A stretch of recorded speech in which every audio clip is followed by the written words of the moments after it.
O experimento 4, né, que nós fizemos aqui, foi também observar, porque o ar-condicionado ele tem o seu ciclo de ligar e desligar, mas naquelas condições anteriores, devido à temperatura interna do abrigo, ele sequer desligava, né? Ele ficava num estresse constante. Então, nós aqui reduzimos a potência interna, novamente, para perceber o momento do ciclo, e esse destaque aqui, onde tem aqui um pequeno serrilhado na curva, é onde a gente observa o ar-condicionado ligando e desligando em torno aí de 23 graus centígrados. Né? Essas informações foram muito importantes para a gente no descrever depois de um sistema mais complexo que a gente implantou dentro do abrigo. O experimento 5, quando a gente observa aqui, foi uma redução aí substancial, vamos dizer, da potência no horário de máxima temperatura. Né? Então, nós simulamos aqui alguns momentos, né?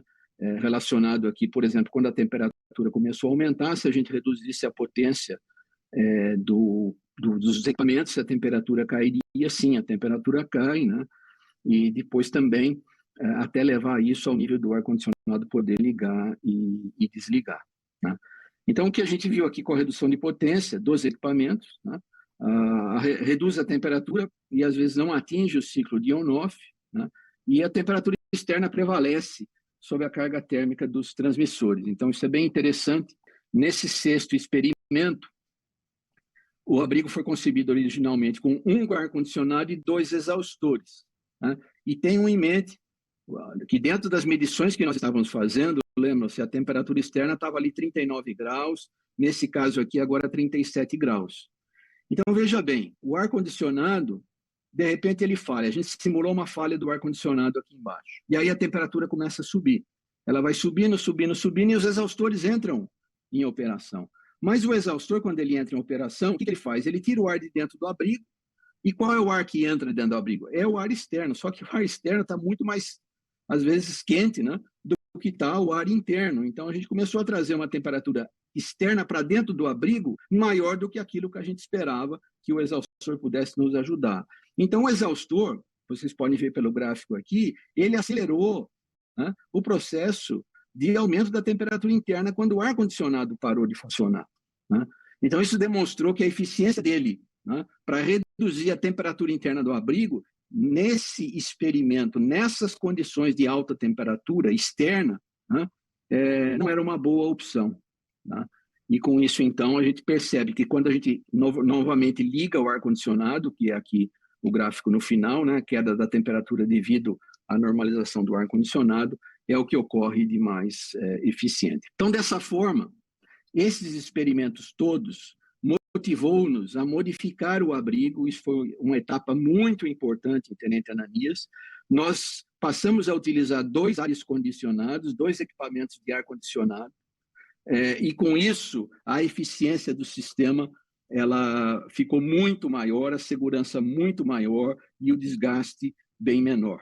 Então, fizemos todas essas correções, além de outras, né, que foi a implantação também da pintura térmica no abrigo. Então, além dessa questão da pintura térmica reflexiva, nós colocamos ali 2 equipamentos de ar-condicionado e ainda fizemos um sistema dentro do abrigo de fluxo de ar, né, ou seja, tem ali alguns desvios de tal forma que o circuito de corrente do ar circule num sentido único, ou seja, um ar-condicionado joga num sentido e o segundo ar-condicionado, quando liga, também vai no mesmo sentido e cria um vórtice interno para fazer com que essa temperatura diminua. Então, para isso, nós precisamos fazer alguns experimentos, inclusive no fabricante do abrigo, né, com a parte de ventilação, né, uma simulação do vento dentro do abrigo, e a gente aí adquiriu uma experiência boa com isso e implementamos isso a partir daquele momento nos abrigos que iriam para o campo. Dessa forma, então, mostrando que essas contribuições, né, e tudo isso, esses aprendizados, eles só nos trazem benefício, principalmente no aspecto do reliability, né, nós buscamos que esses equipamentos eles tenham aí uma vida útil grande, né, sem trazer problemas aí de manutenção, é isso que a gente vem buscando, né? E implementamos essas medidas para serem implementadas. A nossa primeira entrega, então, aconteceu na cidade de Touros, no Rio Grande do Norte, foi um STM-3, né? E aqui a gente tem uma foto do local onde foi feita a entrega, os 3 canais licenciados daquela localidade e o termo aqui de declaração e entrega da prefeitura. Um exemplo de como o projeto termina em cada localidade, né? E a partir desse momento surgem aí outros compromissos com prefeitura e radiodifusão.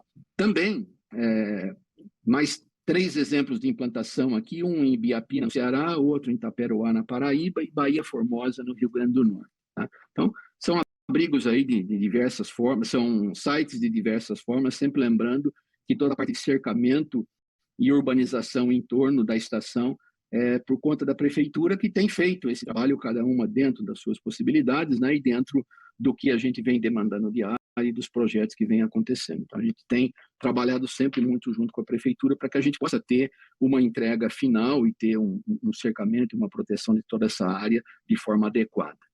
Uma outra questão que nós trouxemos, né, para dentro do abrigo e também em função de Tenente Ananias foi criar no sistema de telesupervisão, e aí não falando da telesupervisão apenas, mas tratando isso como se fosse o que nós chamamos hoje de uma inteligência artificial do abrigo, né?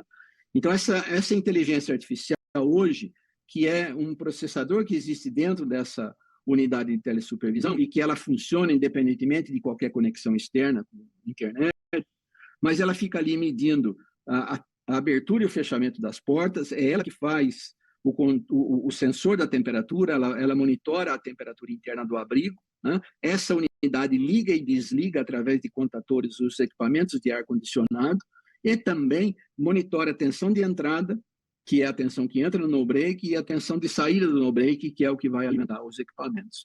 Esses registros todos, né, vão sendo monitorados minuto a minuto, e é importante a gente entender que quando algum problema ocorre, vamos dar um exemplo, o ar-condicionado parou de funcionar, o segundo ar-condicionado parou de funcionar, o que acontece? A temperatura interna do abrigo vai subir, vai chegar num ponto em que poderia colocar em risco os equipamentos, mas o sistema ele protege por volta de 45 a 50 graus, a gente está estabelecendo esse ponto, a unidade manda um comando para o no-break que desliga o sistema como um todo, né? E depois a gente vai ver à frente e manda um alarme que alguma coisa aconteceu e todo o sistema fica protegido de qualquer problema em relação à questão da temperatura. Então, essa é uma proteção adicional colocada, além das proteções que os transmissores e os equipamentos têm em relação à temperatura mesmo, mas implementamos mais essa questão diretamente no sistema de alimentação, que é o no-break. Então, o no-break, além de proteger o sistema vamos dizer, problemas oriundos aí da rede elétrica, de pequenos blackouts e brownouts, interrupções, né? Ele também tem uma função importante aqui, como uma power station de todo o trabalho que nós estamos fazendo aqui. Esses registros, né, eles são também enviados a um sistema de armazenagem de informações, que eles podem depois ser coletados, né, por qualquer um que deseje obter essas informações, e eles também se transformam em alarmes, né? Quando eu tiver algum desses parâmetros fora dos limites estabelecidos pelo projeto, um alarme ele é disparado e enviado aí para que seja observado e tomado a decisão do primeiro nível aí de ação, né? E possivelmente levar a uma manutenção ou mesmo uma correção desses problemas, né? Então, o sistema funciona independentemente da conexão à internet, como eu disse, do ponto de vista funcional, mas os registros todos, né? Ele também, toda estação é conectada através de um sistema SMP à internet, e dessa forma a gente então pode coletar todas as informações e receber também os alarmes do que vem acontecendo. Nesse primeiro momento, a EAD está fazendo acompanhamento de todas essas estações, ou seja, nós sabemos o que acontece a cada minuto em todas as estações que estão instaladas, né? Então, a cada instalação, nós temos aí para um determinado prazo, onde a gente vai acompanhar todo o funcionamento dessa estação. E estamos com isso também preparando talvez a próxima fase, que é o momento em que a EAD vai sair de cena e entregar essas operações e a gestão de tudo isso para o próximo passo, tanto para a prefeitura como para a radiodifusão. É um momento em que a gente vem discutindo isso dentro do grupo de trabalho para que essas definições possam ser feitas. Dessa forma, então, nós podemos, através de uma interface, monitorar e observar todos aqueles parâmetros que destacamos anteriormente, né, da infraestrutura. Próximo, por favor. E também, né, a gente pode, através da telesupervisão, observar os parâmetros de cada um dos equipamentos instalados ali dentro da estação, né? Parâmetros de cada transmissor, cada radiodifusor pode ter acesso ao seu equipamento e observar o que está acontecendo ali, ou, se for o caso, até alterar alguma informação, corrigir, ligar, desligar o equipamento, ou seja, através de protocolos SNMP, e também através aí de web interface, a gente consegue fazer todos esses acessos, incluindo também aqui esse equipamento do lado direito, que é o MUX da Astral, né, onde a gente coleta essas informações também, e é possível. Além de que todos os parâmetros que nós escolhermos podem ser registrados, estão sendo registrados, né, num banco de informações, e os quais a gente pode acompanhar ao longo do tempo o desempenho de cada um desses equipamentos. Essa é uma interface de visualização também, onde a gente pode observar a infraestrutura do lado esquerdo e do lado direito cada um dos equipamentos de transmissão, né? Bastaria, se eu quisesse observar o equipamento, entrar aqui embaixo num acesso web e eu poderia ter as informações também dos equipamentos. Então, isso tem sido bastante eficiente do ponto de vista da implantação e do ponto de vista do aprendizado e da uniformização de toda a operação. A gente está cada vez mais buscando equalizar essas informações, né, para que elas fiquem disponíveis para todos os agentes aí no futuro que vão estar operando todo esse conjunto de sistemas existentes, né. O grande destaque é o serviço que nós chamamos aqui gestão do serviço, né, gestão de serviços de TV digital, aonde através de um sistema o radiodifusor pode ter acesso ao seu equipamento e pode ter acesso às informações da infraestrutura, a prefeitura também poderia ter, e o fornecedor do equipamento também poderia ter, né? Para cada um desses casos, a gente tem que ter aí prioridades de acesso e condições e proteções para que cada um possa acessar apenas o seu equipamento, mas, de forma geral, até uma atualização de software, quando necessário, o fornecedor poderia fazer no equipamento. Então, são parâmetros importantes para a sobrevivência e para a atualização dessas estações para o futuro. Dessa forma, então, né, eu estou aqui no meu penúltimo slide, apenas contextualizando o projeto como um todo. Nós temos aqui 1.638 municípios, mais de 20 milhões de pessoas se beneficiando do projeto Digitaliza Brasil, mais de 6 milhões de domicílios, 1.646 estações retransmissoras de TV digital multicanal, né? Por que 1.646? Porque alguns municípios nós temos mais do que uma estação instalada, 7.282 novos canais de TV digital implantados, né? Então, aqui embaixo está uma pequena distribuição de canais 7 a 51, a sua distribuição, né, ao longo de todo o Brasil, foram os canais viabilizados que estão sendo implantados. E eu destaquei apenas um ponto interessante aqui, eu trouxe aqui a eficiência energética de uma estação de retransmissão multicanal padrão, né, que é uma que a gente instala hoje por volta de 3 a 4 canais, ela consumiria por ano 22 megawatt-hora de energia por ano com todos os seus equipamentos ali. E eu destaquei apenas um ponto aqui, eficiência energética porque quando a gente compara essa eficiência energética dos equipamentos instalados hoje para cobrir uma população, e se a gente fosse colocar os mesmos equipamentos do passado, do analógico, para cobrir a mesma população, nas análises que a gente vem fazendo, e a gente vem trabalhando nesse sentido, a gente vai ter números mais precisos para frente, a gente está tendo um ganho aí, de mais do que 50% em termos de eficiência. Ou seja, né, se fosse cobrir o sinal, o mesmo número de população, se fosse ter a mesma cobertura com sinal analógico e tudo, a gente precisaria do dobro de energia para que isso fosse efetivado. Então, isso traz um benefício futuro, com certeza. E o nosso prazo, dezembro de 2023, quando então pretendemos finalizar todo o projeto, e destacando que até dezembro de 2022 é a nossa meta com a conclusão da parte toda da implantação, né? E depois, então, finalizando esse processo de entrega e tudo para as prefeituras, para os radiodifusores e completando o ciclo final, então, dessa temporada 2 da EAD. Então, para terminar, quais são os nossos desafios aí pela frente, né, que eu chamo dos desafios pós-EAD em relação às estações retransmissoras instaladas? Manter o serviço de SMP ou banda larga para acesso à internet, né, é fundamental, porque sem isso, todos aqueles benefícios que eu listei ali deixam de existir. Então, a gente tem que manter, depois que a EAD sair de cena, alguém tem que manter esse serviço funcionando. Manter o serviço de VPN para os acessos às estações, aos transmissores e MUX, né? É muito importante, porque é através da VPN que a gente faz as devidas autenticações e hierarquia de acesso nos equipamentos. Manter o serviço de coleta e manutenção de dados, né? Para que a gente possa olhar o histórico, quando algum evento ocorrer, eu poder olhar o histórico e saber como estava aquela estação operando. Manutenção periódica da infraestrutura instalada, manutenção corretiva, preventiva e predictiva dos equipamentos e a gestão dos serviços. Esses são tópicos em discussão atualmente no nosso grupo de trabalho, possivelmente alguns deles já inclusos em documentos de compromissos aí com prefeitura e radiodifusão, mas é o ponto de grande destaque para que todo esse investimento nesses 1.638 municípios, todo esse volume de recursos, né, chegando aí à casa dos seus 800 milhões de reais, do ponto de vista da política pública, possa continuar beneficiando a população e a todos. Tá? Era o que eu tinha para apresentar. Francisco, agradeço novamente a oportunidade e muito obrigado. Fantástico, Guna. Obrigado pela apresentação. Acho que eu não tinha o conhecimento assim de que tinha ciência e inovação nesse projeto, e acho muito interessante trazer isso para os inscritos aqui do painel. Muito legal aí a apresentação que você fez. E nos teus primeiros slides, quando você mostra ali os números de implantação de torres, né? Você botou ali que tem 250 torres já prontas, tem quase 100 transmissores.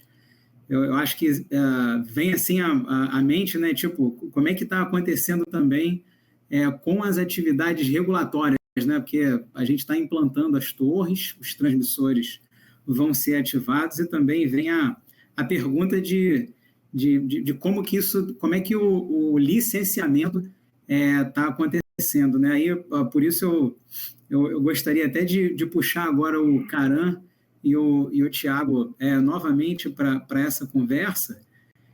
Karan, você gostaria de comentar como é que tá o planejamento da Anatel nessa linha regulatória assim, de licenciamento, à luz dessa apresentação do Guna? Obrigado, Francisco. Parabéns, Guna, pelo trabalho, o trabalho da EAD, da Ser Digital.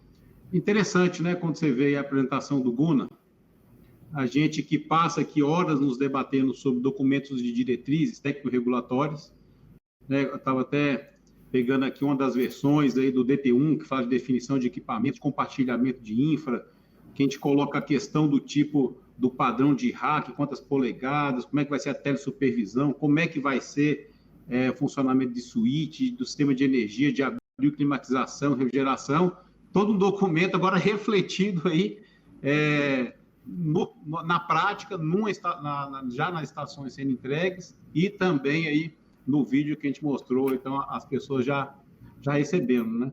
Esse projeto, Francisco, é de muita relevância, né? A gente sabe que a TV é um dos maiores aí símbolos aí da democracia de acesso à informação.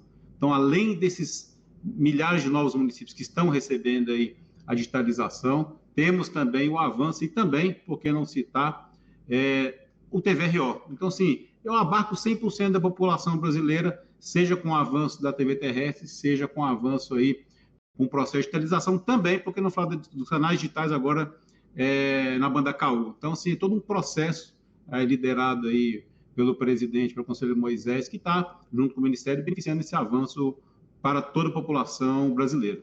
Eu queria apresentar aqui, Francisco, me permite, alguns números, e aqui já agradeço ao time aqui da SOR. Tem o Gifone participando ativamente das discussões, o Dionísio, o Oséias, o Paulo, Vanessa e todos os outros colegas aqui da SOR. Então, isso aqui só para enxergar aí o mapa do Brasil, né? Todos enxergam? Sim, estamos vendo a tua apresentação, Karan. Aqui vocês conseguem já avaliar a dimensão desse projeto, né? Então, aqui a quantidade, aqui são as estações desses 1.638 municípios que serão contemplados pelo projeto espalhados por todo o Brasil. Então, temos aí, é importante a gente falar, ainda que sucintamente, eu já falei rapidamente no início da fala, mas todo o sistema brasileiro de TV digital terrestre. Iniciou-se um grande projeto em 2006 e depois, com a constituição do GIRED, avanços. Como já bem comentado, conseguimos avançar nesses 9 municípios com as sobras que teve desse projeto muito bem administrado e gerido, que agora partimos para um desligue do restante das TVs digitais, seguindo aí o fluxo como apresentado pelo Guna, até dezembro de 23, mas nosso projeto aqui do GIRED, desses 1.638, buscamos aí finalizar o da Infra até o final deste ano. Como bem colocado, a gente foi projetos de inclusão e de preocupação do governo e da radiodifusão, que as pessoas não tivessem aí acesso à TV digital e apenas analógica. Então, conseguimos esse avanço, sem querer reiterar, avançar com recursos para a digitalização das retransmissoras em 1.638 municípios, com a média aí de 3,5 canais a serem beneficiados, bem como a discussão que teremos a posteriori de uma capacidade ociosa, onde novos interessados, novas entidades poderão se manifestar, o Ministério poderá complementar, bem como o segundo projeto, que se diz respeito à Amazônia Integrada e Conectada do país. Bom, em relação, então, ao projeto TV digital, aqui já comentado, a gente pegou todos os municípios que tinham apenas sinal digital analógico em 1º de dezembro de 20, em data de corte.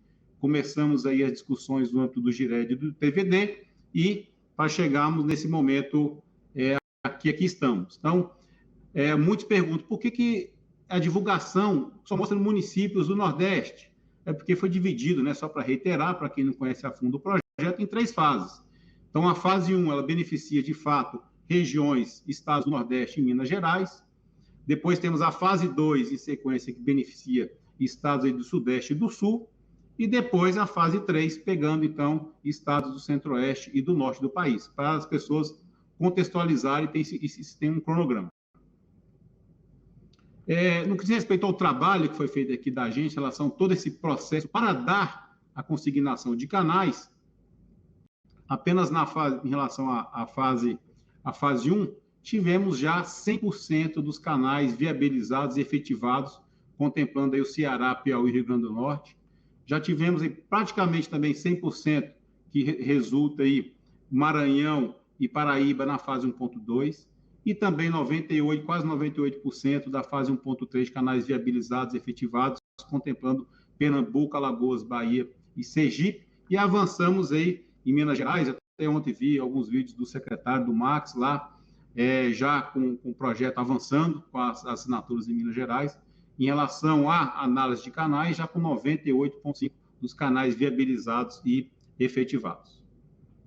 Aqui eu só queria, até coloquei esse slide pós a apresentação do Guna, porque para materializar aquela estação e aqui todo esse trabalho, tem todo um fluxograma que as pessoas talvez não conheçam, né? Isso está na página da Seja Digital, mas tem todo um cadastro, tem toda uma avaliação aqui no canto esquerdo de pré-cadastro da prefeitura, manifestação de interesse, habilitação do local, aí tem a questão de requisitos de qualificação do Ministério, assinatura do termo pela prefeitura, aí até onde o Guna colocou, está até ressaltado aí, que a parte de infraestrutura, a parte de implantação e ativação, até entrega para a prefeitura em si. E a parte aí que nos compete da Anatel, desde a parte de viabilização dos canais, consulta pública, o ato de efetivação, consignação, todo um trabalho aí que achei interessante destacar para todos que nos assistem, conhecer que o trabalho é grande por todos